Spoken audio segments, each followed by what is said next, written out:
SecureAuth is really all about next generation authentication and access management.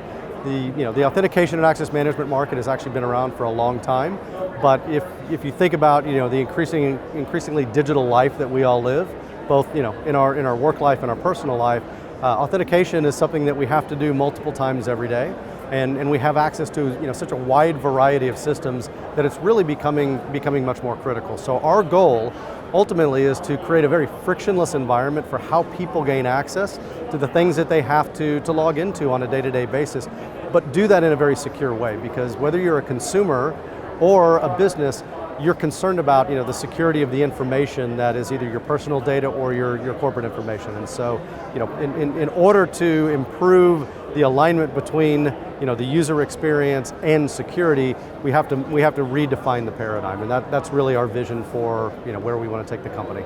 It seems like everybody's talking about identity today. There are a number of identity and access management providers, both old and new, and I think a couple of key things ultimately differentiate us.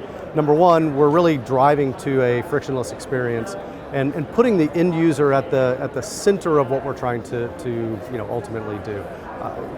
If you think about how you log in to a work computer, it's always friction, right? It's a username, it's a password, it's multi-factor authentication potentially. We're putting lots of barriers in front of the access experience, and people are tired of it.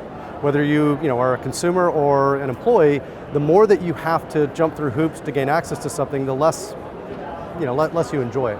At the same time, people are finding creative ways to work around that, and so as we look at how we want to differentiate, user experience is really important. Creating a frictionless experience, one of the ways that we can do that is removing passwords from the way that somebody would authenticate. The other thing that we want to do is we want to make authentication and ultimately authorization of who should have access to what much more dynamic and much more continuous. So part of what needs to happen is we have to stop acting just at the point of initial authentication and really think about how we continuously evaluate whether somebody should have access. And if we determine that the risk factor has changed and all of a sudden there's a threat to the security of the data or applications that are being used, we want to be able to go in and either re-authenticate or blow a session away so that somebody loses access in real time.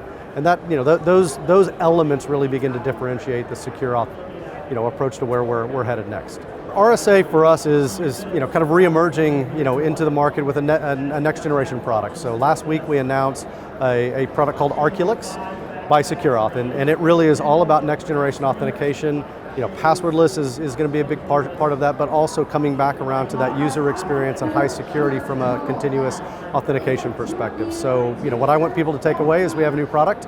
We're excited about the next generation, but also how that will integrate with the current capabilities that we've had in the market for a long, long time. Yeah, I think at the most basic level, Zero Trust is exactly what it says. Trust no one, verify everything.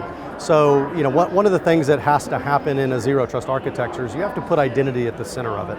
And Zero Trust really started in many ways without that solid identity core. So whether it's SecureAuth or other organizations, one of the things that we're really pushing is to bring identity into your Zero Trust conversation, because it started out more as almost a networking conversation. And while networks are still important in terms of how we gain access to things, they're not where the actual point of security really has to move. The identity or the end user is the place that we have to start and end the initial access, but also the security conversation. And so I think what we're going to see over the next several years is a real move to put identity in the center of a Zero Trust architecture and Zero Trust paradigm, and that's exactly the right decision. And authentication, and especially next generation authentication, is going to be an important part of that. Number one, we've got a tremendous amount of experience serving the large enterprise, both for workforce use cases, supply chain use cases, and consumer use cases.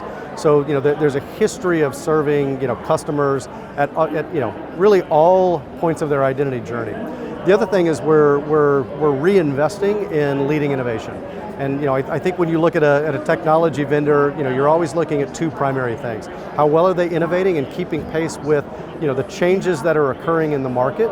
Because if you can only solve yesterday's problems, you're behind by the time the next technology wave happens. The second thing is how successful can you make your customers?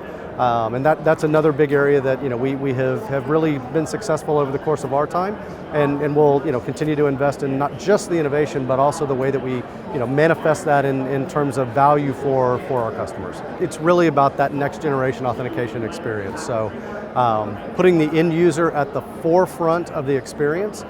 And that's not something most security companies originally contemplated, and it's definitely not what identity management companies contemplated. I was talking to a customer yesterday, and I thought they put it in really, really good terms. So as a workforce employee, the security team tended to do whatever they wanted to enforce the security policies and principles that were important to the business. All of a sudden, you're starting to see end users revolt and work around security.